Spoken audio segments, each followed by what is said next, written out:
Bonjour à tous, aujourd'hui on se retrouve pour une démonstration de désherbage mécanique en betterave.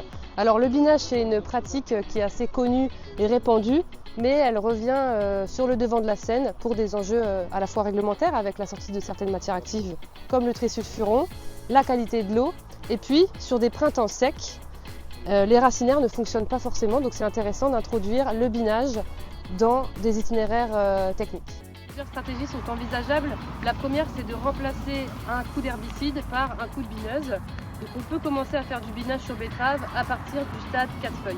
Avant, on risque de perdre trop de plants.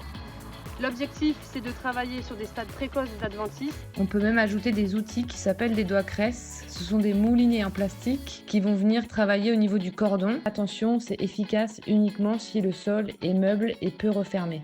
L'autre stratégie, c'est d'intervenir au moment de la fermeture de rang, donc vers 10-12 feuilles.